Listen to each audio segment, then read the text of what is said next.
नमस्कार. इयत्ता 9वीच्या सर्व विद्यार्थी आणि विद्यार्थिनींचं आजच्या या विज्ञान 1 म्हणजे सायन्स 1च्या ऑनलाईन तासिकेमध्ये मी सुधीर गोळे, उपशिक्षक, अहिल्यादेवी कन्या विद्यालय, आपलं सर्वांचं हार्दिक स्वागत करतो. विद्यार्थी मित्र, मागच्या तासाला आपण जो मुद्दा पाहिला होता त्याचं नाव होतं determining the direction of velocity in uniform circular motion, म्हणजेच एक समान वर्तुळाकार वेगाची दिशा काढणे. यामध्ये आपण डिस्कच्या सहाय्याने, डिस्क आणि कॉईनच्या सहाय्याने कशा प्रकारे आपण एखाद्या मूव्हिंग डिस्कवरती एखादा कॉईन ठेवला असता तो कोणत्या दिशेला फेकला जातो याचं एक्झाम्पल पाहिलं होतं. त्याच्यानंतर आपण काही सॉल्ड एक्झाम्पल पाहिली होती, म्हणजे अशी उदाहरणं की जे या गतिविषयक नियमांच्या सूत्रावरती, समीकरणांवरती आधारित आहे. ते उदाहरणं आपण पाहिली होती. Now today we are going to learn about the Newton's laws of motion, म्हणजेच न्यूटनच्या गतिविषयक नियमांचा अभ्यास आज आपण पाहणार आहोत. तर विद्यार्थी मित्रांनो, पेज नंबर 12 वरती, पान नंबर 12 वरती पाया ठिकाणी दिलेलं आहे. मुद्द्याचं नाव आहे न्यूटन्स लॉज ऑफ मोशन, म्हणजे न्यूटनचे गतिविषयक नियम. या ठिकाणी what could be the reason for the following, म्हणजे खाली ज्या गोष्टी दिलेल्या आहेत तर या गोष्टी का घडत असतील याचा विचार आपण करायचा आहे. First thing is a static object does not move without the application of force, म्हणजे एखादी स्थिर अवस्थेत असलेली, म्हणजे विराम अवस्थेत असलेली वस्तू बल लावल्याशिवाय जागची हलत नाही. म्हणजे कोणतीही वस्तू एखाद्या ठिकाणी जर ठेवलेली असेल तर ती आपोआप त्या ठिकाणाहून हलणार नाही, जोपर्यंत त्याच्यावरती आपण बल लावणार नाही किंवा आपण स्वतः त्या वस्तूला उचलून दुसरीकडे ठेवणार नाही, तोपर्यंत ती जागची हलणार नाही. दुसरं वाक्य पहा, the force which is sufficient to lift a book from a table is not sufficient to lift the table, म्हणजे एखाद्या टेबलावर जे पुस्तक ठेवलेलं असतं त्याला उचलण्यासाठी जेवढं बल आवश्यक आहे, जेवढी शक्ती आवश्यक आहे, तेवढ्याच शक्तीने आपण तो टेबल उचलू शकणार नाही. त्या टेबलला उचलायला आपल्याला जास्त शक्ती, जास्त ताकद लावावी लागेल. तिसरं उदाहरण पहा, fruits on a tree fall down when its branches are shaken, म्हणजे एखाद्या झाडाची फांदी जर आपण जोराने हलवली तर त्या फांदीवर असणारे जे फळं असतात ते खाली पडतात. चौथं उदाहरण पहा, an electric fan keeps on rotating for some time even after it is switch off, म्हणजे पंखा जेव्हा आपण बंद करतो तर पंख्याचं बटन बंद केल्यानंतर सुद्धा तो थांबण्यापूर्वी काही वेळ हा आपोआप फिरत असतो. If we look for reason for the above we realise that objects have some inertia, म्हणजे या वरील घटनांच्या कारणांचा जर शोध घेतला तर त्या वस्तूंमध्ये जडत्व असते हे आपल्या लक्षात येते. We have learn that inertia is related to the mass of the object. Newton's first law of motion describes this very properly and is therefore also called the law of inertia. म्हणजेच वस्तूचं जे जडत्व आहे हे वस्तूच्या वस्तुमानाशी निगडित आहे हे आपण शिकलेलो आहोत. आणि न्यूटनच्या गतिविषयक पहिल्या नियमामध्ये पदार्थाच्या याच गुणधर्मांचं वर्णन केलेलं आहे आणि म्हणूनच न्यूटनच्या या नियमाला जडत्वाचा नियम असं सुद्धा म्हणतात. जडत्वाची सर्व उदाहरणे ही न्यूटनच्या गतिविषयक पहिल्या नियमाचीच उदाहरणं आहेत. मग आता आपण पाहणार आहोत Newton's first law of motion, म्हणजे न्यूटनचा गतिविषयक पहिला नियम. For this we have some activity. हा जो नियम आहे हा समजून घेण्यासाठी इथे एक ॲक्टिव्हिटी दिलेली बा.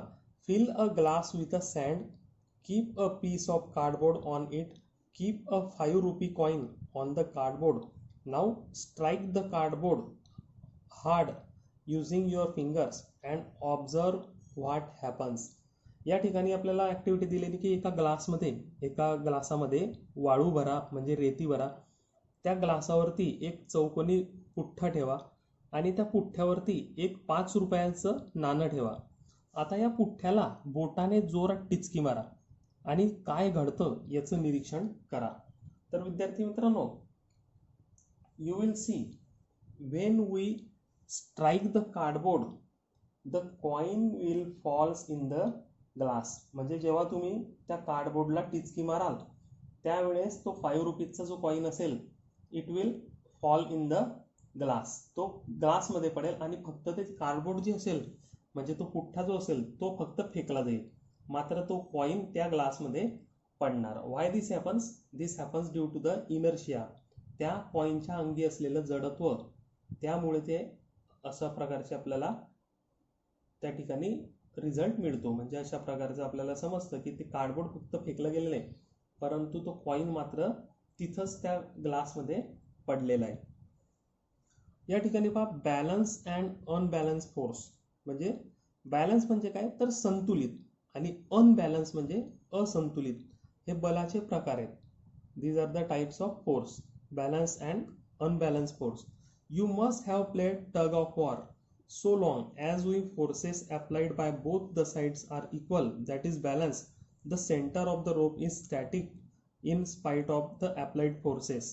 On the other hand, when the applied forces become unequal, that is unbalanced, a net force get applied in the direction of the greater force and the center of the rope shifts in that direction.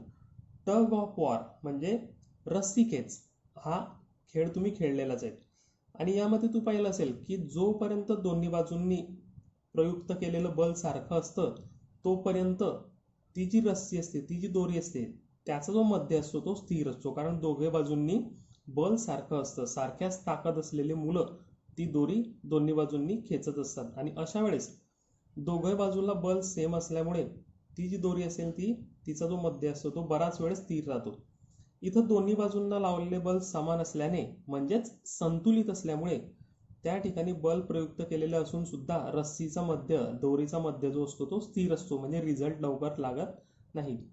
परंतु ज्यावेळी एका बाजूने प्रयुक्त केलेले बल वाढते त्यावेळी प्रयुक्त बलेही असंतुलित होतात व परिणामी बल अधिक बलाच्या बाजूला प्रयुक्त होते आणि रस्सीचा मध्य सुद्धा त्या दिशेला सरकतो. म्हणजे ज्यावेळेस एका बाजूची मुलं जास्त ताकदवान जर असली दुसऱ्या बाजूकडच्या मुलांपेक्षा, तर मात्र ती मुलं त्या दोरीला आपल्याकडे खेचून घेतात. कारण का?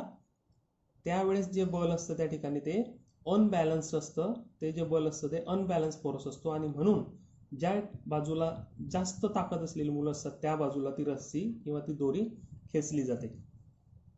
An object continues to remain at rest or in the state of uniform motion along a straight line unless an external unbalanced force acts on it.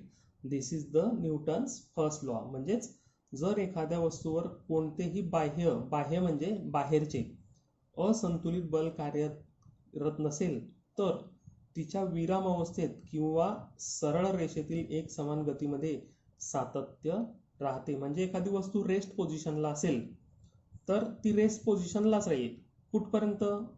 Unless you will not apply the force on it. जोपर्यंत तुम्ही त्याच्यावरती बल लावणार नाही तोपर्यंत ती विराम अवस्थेत असेल. किंवा मग एखादी वस्तू सतत गतिमान असेल एका रेषेमध्ये तर तिची गतीमध्ये सातत्य राहते. कुठपर्यंत? जोपर्यंत तुम्ही तिला थांबवण्यासाठी किंवा तिची गती वाढवण्यासाठी बल लावणार नाही तोपर्यंत. And this is called as the Newton's first law. When an object is at rest or in uniform motion along a straight line, it does not mean that no force is acting on it. Actually, there are number of forces acting on it, but they cancel one another so that the net force is zero. Newton's first law explains the phenomenon of inertia, that is the inability of an object to change its state of motion on its own. It also explains the unbalanced forces which cause a change in the state of an object at rest or in uniform motion. All instances of inertia are examples of Newton's first law of motion. म्हणजे एखादी वस्तू विराम अवस्थेत किंवा सरळ रेषेतील एक समान गतीमध्ये असते त्यावेळेस तिच्यावर कोणतेही बल कार्य करत नसते असे नाही. प्रत्यक्षात त्या वस्तूवर वेगवेगळ्या प्रकारची बाहेरील बल ही कार्य करत असतात, परंतु ही बल एकमेकांना कॅन्सल करतात म्हणजे निष्प्रभ करत असल्यामुळे एकंदर त्या ठिकाणी बलाचा जो परिणाम असतो तो शून्य होतो. न्यूटनच्या पहिल्या नियमाने जडत्वाचे म्हणजेच वस्तूच्या गतिविषयक अवस्था स्वतःहून न बदलण्याचे स्पष्टीकरण दिले जाते. त्याचप्रमाणे वस्तूच्या विरामावस्थेत किंवा वस्तूच्या सरळ रेषेतील एक समान गतीत बदल घडवून आणणाऱ्या किंवा बदलास प्रवृत्त करणाऱ्या असंतुलित बलाचे स्पष्टीकरण या ठिकाणी दिले जाते. पुढचा मुद्दा आहे Newton's second law of motion म्हणजे न्यूटनचा गतिविषयक दुसरा नियम. Here we have another activity. या ठिकाणी पुन्हा एक ॲक्टिव्हिटी दिलेली पहा. Ask your friend to drop one plastic and one rubber ball from the same height.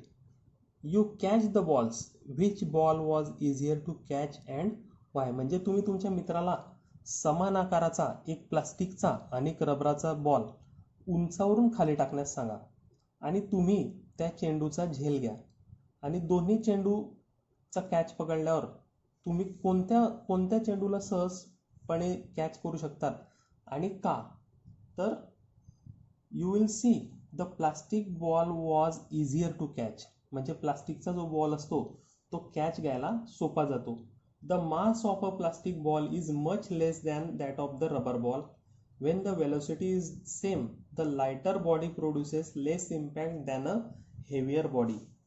म्हणजेच काय तर प्लास्टिकचा जो बॉल असतो तो रबरी बॉलपेक्षा कमी वजनाचा असतो आणि त्यामुळे तो जो हलका चेंडू असतो प्लास्टिकचा त्याला झेलणे सोपे जाते. कारण रबरी चेंडू हा जड असल्यामुळे त्याचा जो आघात असतो तो आघात जास्त असतो आणि प्लास्टिकच्या बॉलचा आघात हा कमी असतो आणि त्यामुळे तो आपण प्लास्टिकचा बॉल सहज झेलू शकतो. पुढे पहा.